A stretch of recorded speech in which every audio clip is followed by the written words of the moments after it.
Olá a todos, sejam muito bem-vindos a mais uma aula de literatura portuguesa. E hoje, para nós entendermos o simbolismo em Portugal e as poéticas de autores como Eugênio de Castro, Antônio Nobre, Camilo Peçanha, Antônio Patrício e Raul Brandão, entre outros, além dos grupos chamados Os Submissos e Boemia Nova, nós temos que entender as raízes do movimento simbolista.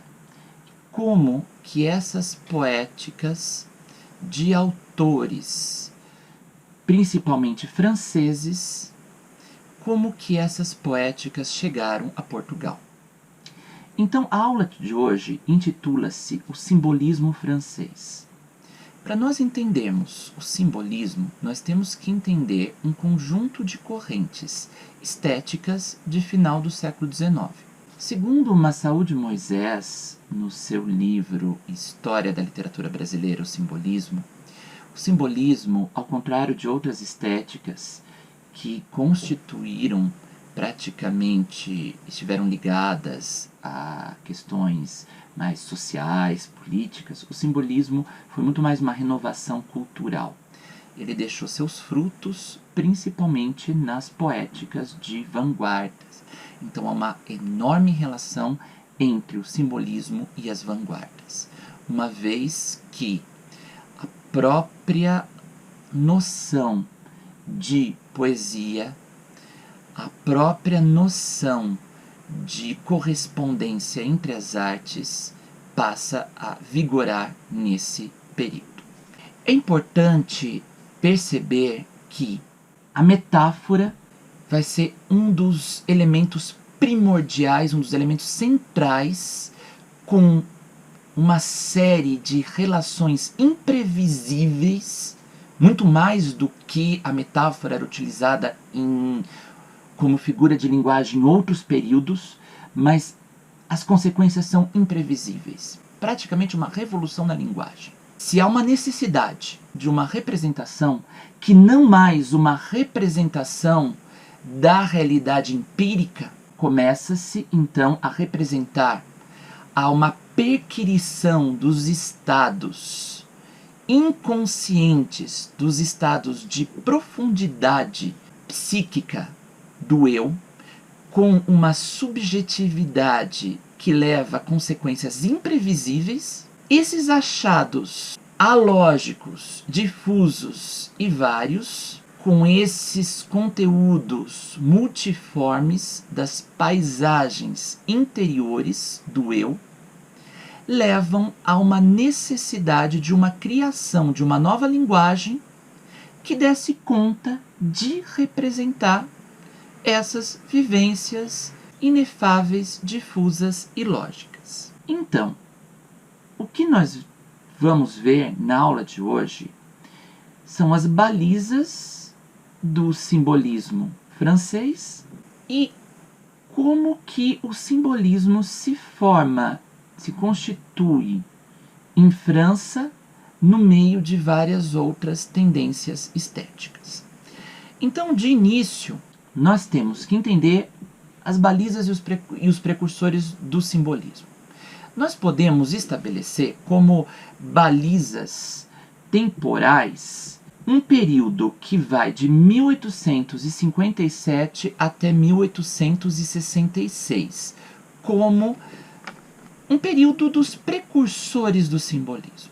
De início, situo a data de 1857 com a publicação do livro Les Fleurs du Mal, As Flores do Mal, de Charles Baudelaire, que, embora eivado de um certo misticismo a partir do filósofo Swedenborg, é importante perceber que, por mais que o uso dos símbolos e das metáforas na poética do Baudelaire apresentem ainda elementos românticos, mas já se cria uma nova estética. No próprio corpo do poema, como o poema Correspondências, que está situado no livro As Flores do Mal, já se afirma uma nova poética entroncada na tradição e nas rupturas. Segundo Baudelaire, essa teoria das correspondências, ela está relacionada à correspondência entre o mundo sensível, ou mundo dos sentidos, aquele percebido pelos nossos 5 sentidos imperfeitos, a visão, a audição, o paladar, o olfato e o tato, e o mundo das ideias, que é o mundo das ideias perfeitas, a partir daquele neoplatonismo, a partir da teoria das ideias do Platão, em que o mundo sensível, o mundo que nós vivemos, são reflexos, são imagens projetadas desse mundo inteligível. Então o Baudelaire, a partir da teoria das correspondências, ele vê uma relação de analogia entre o mundo sensível e o mundo inteligível. E também entre as artes. Há correspondências entre literatura e pintura, literatura e música, literatura e arquitetura, e principalmente literatura e música.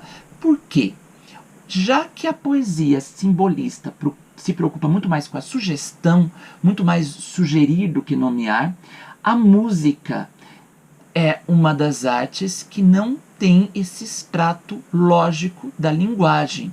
Então, os poetas simbolistas, tal como afirma Fernando Guimarães no livro Simbolismo, Modernismo e Vanguardas, preocupam-se com artes que eliminem esse caráter mimético representativo da linguagem.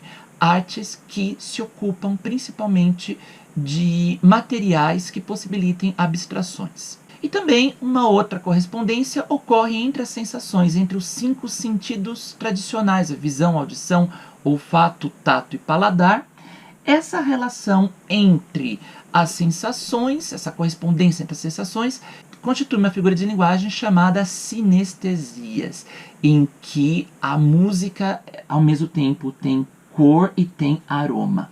Passemos a 1866, 1871 e 1876 são datas que marcam os 3 tomos dos livros Le Parnasse Contemporain, que, segundo Kenneth Cornell, é o berço do simbolismo e do parnasianismo. Então, esses movimentos, que ao mesmo tempo se opõem e apresentam algumas influências comuns, eles surgem principalmente nessas coletâneas em que figuram poetas famosos como Paul Verlaine, Arthur Rimbaud, e ao mesmo tempo dessas coletâneas saem os passos iniciais desses grandes poetas do simbolismo. Avancemos um pouco nas datas. 1881. 1881, o poeta Paul Bourget, na revista Nouvelle Revue, publicou um texto chamado Théorie de la décadence, em que afirma que o termo decadente, e claro, o decadentismo, passa a ser utilizado. Então ainda não se falava em simbolismo, falava-se em decadentismo, e claro, o decadentismo vai ser absorvido pelo simbolismo. O decadentismo, o termo decadente, refere-se a todo o lirismo antirrealista, uma vez que o simbolismo se opõe à visão positivista, se opõe ao realismo, ao naturalismo e ao parnasianismo. Então, essa poesia antirrealista é cunhada de decadente. Em 1882 é lançada uma revista chamada Nouvelle Rive Gauche e publica poemas desses autores ditos decadentistas. Em 1883, com o poema Langueur, pode ser traduzido como languidez, esse soneto do Paul Verlaine, que antes tinha escrito um poema chamado Art Poétique, cujo primeiro verso de la musique avant toute chose, ou seja, antes de tudo a música, constitui a pedra de toque de muitos poetas simbolistas com essa aproximação entre a poesia e música. Nesse poema Langueur, o lírico afirma: eu sou o império no fim da decadência. O que vem a ser essa decadência? Os autores decadentistas, eles recusam essa realidade cotidiana, essa realidade banal, essa realidade que eles veem como decadente, essa realidade que eles vêm mostrando o declínio das civilizações. Então, ao mesmo tempo que eles mostram o declínio das civilizações, que tudo decai, que a sociedade de hoje, no caso, a sociedade daquele tempo, isso nos vários manifestos que eles escreveram, que a sociedade é marcada por refinamento de apetites, e essa sociedade ela está em decadência. As grandes civilizações acabam decaindo. Eles mostram um lado negativo dessa polaridade vida e morte e criticam o artificialismo da vida social, tendo como base filosófica Nietzsche, principalmente porque Nietzsche ele estabelece na sua filosofia valores contra o racionalismo, a burguesia e o cristianismo. E esses autores decadentistas, eles apontam, já que a civilização está corrupta, então eles querem buscar um refúgio a partir daqueles paraísos artificiais com o uso de entorpecentes, a criar novas imagens que não dessa realidade cotidiana e banal. E afirmam muitas vezes, além da queda dos impérios e a queda das ruínas da civilização, eles afirmam a impotência e a esterilidade no seu próprio fazer poético, como aparece no poema Hérodiade do Mallarmé, lembrando que algumas constelações de mitos, como o mito de Salomé, da mulher fatal, da femme fatale, aparecem nesses autores, que eu depois vou explicar o porquê dessa recorrência às águas do mito e do rito. É interessante que esse poema Hérodiade e outros poemas do Mallarmé também, um deles que se inicia com o verso Le Vierge, le vivace, le bel d'aujourd'hui, em que há uma figura simbólica do cisne com nas águas estéreis de um lago, impossibilitado de cantar a região onde vive. Então, os poetas decadentes, eles afirmam principalmente essa linguagem com as lacunas. Por isso a necessidade de criar uma nova linguagem com sugestões, com vocábulos raros, com neologismos, etc, etc.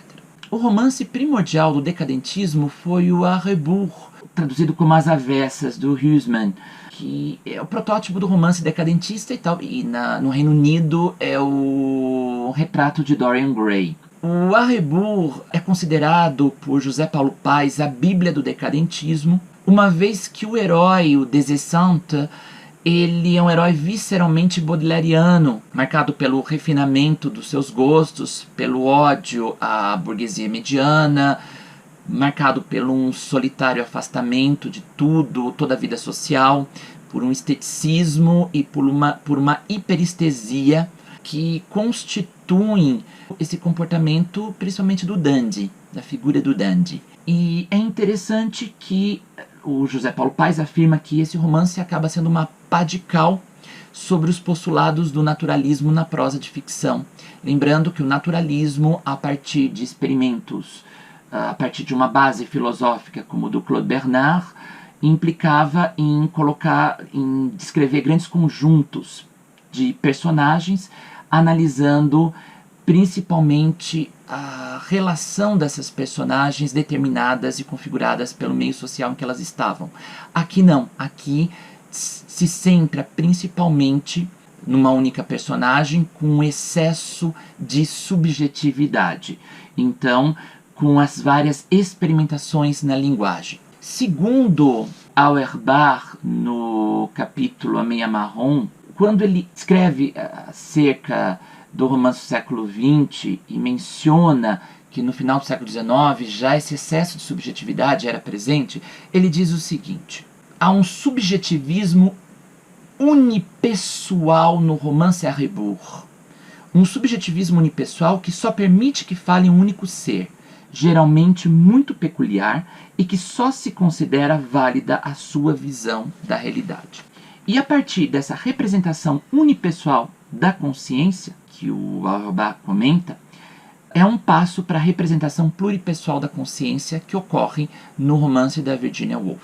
Para quem tiver interesse, eu tenho uma aula sobre a Virginia Woolf e a leitura que o Auerbach faz do romance To the Lighthouse. Voltemos a Arrebourg.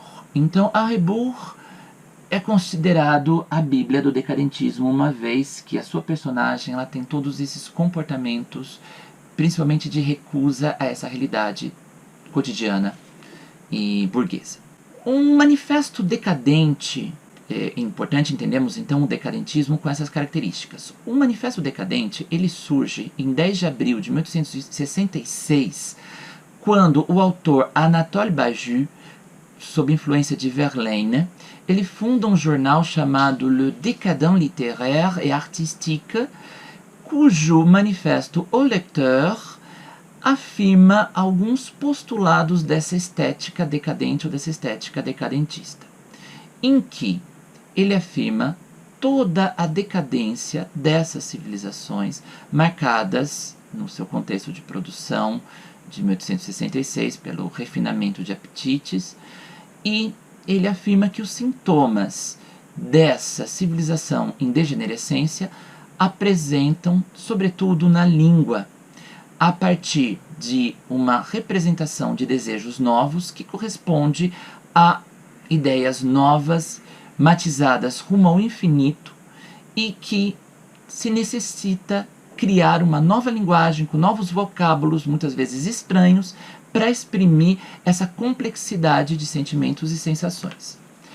E no último parágrafo desse manifesto, ele afirma como se fosse um enviado de Alá, como uma vedete dessa literatura ideal, essa literatura que pretende transformar tudo que está desgastado do classicismo, do romantismo e do naturalismo, a partir de um verbo demasiado sutil do decadentismo triunfante. Ou seja, essa nova estética que recusa essa realidade cotidiana, toma essa realidade exterior apenas como ponto de partida para a representação de subjetividades nos estados interiores do sujeito. E o decadentismo ele vai sendo assimilado pelo simbolismo, à medida em que muito dessas características se aproximam da poética dos vários autores simbolistas, como Paul Verlaine, Arthur Rimbaud e Stéphane Mallarmé. Em 18 de setembro de 1866, Jean Moreas, que é um autor que nasceu na Grécia, mas foi educado por uma ama em francês, e depois passou a morar em Paris, e Paris era o centro desses experimentos, principalmente a região de Montmartre. Jean Moreas ele escreve um manifesto no famoso jornal chamado Le Figaro, em que ele defende os pressupostos dessa estética simbolista. Então ele dá nome a essa estética, e aí aparece pela primeira vez em 1866 o termo simbolismo, ao dizer que é uma estética que reage a outras estéticas, como por isso que aparece em termos como inimiga do ensino, da declamação, da falsa sensibilidade, da descrição objetiva. Então a declamação e a falsa sensibilidade certamente ele se refere às poéticas românticas, e a descrição objetiva certamente ele se refere à poética realista e à poética parnasiana. Então ele defende que a ideia desse mundo inteligível, essas ideias primordiais, elas têm que se vestir numa forma sensível. Mas essa forma sensível, que é a linguagem, a criação de novos vocábulos, neologismos, sugestões, correspondências, essa linguagem que desse conta dessas experiências, essa linguagem deveria exprimir essa ideia para mostrar que as aparências sensíveis, essa linguagem, elas estão destinadas a representar suas afinidades esotéricas com ideias primordiais. Então o poeta é visto como um iniciado, a quem são revelados os segredos da natureza, os segredos que estão cifrados. O poeta é um decifrador de símbolos, como nós vamos ver na análise do poema Correspondance do Baudelaire. E o Jean Moreas ele afirma que o romance simbólico ele é polimorfo, uma vez que há uma personagem única que se move nos meios deformados por suas alucinações. E que nessas deformações se aloja um real, mais real do que a realidade empírica. Então, qual seria a função da arte? Ela deveria procurar, no objetivo, na realidade exterior, apenas um ponto de partida sucinto, apenas um ponto de partida para afirmação, para perquirição dos estados psíquicos do eu.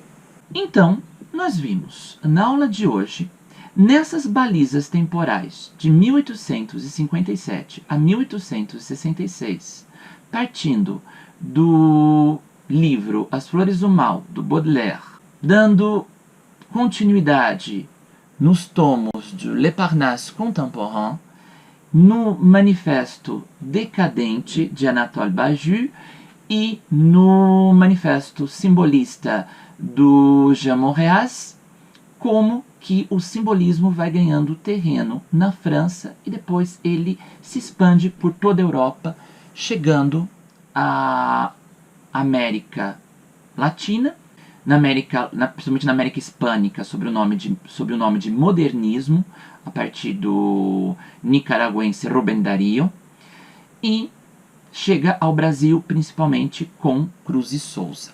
Bom, então nós vemos que o simbolismo, por mais que sempre tenha existido o símbolo na literatura, o simbolismo ele mergulha essas raízes no romantismo, mas não é uma reviviscência do romantismo.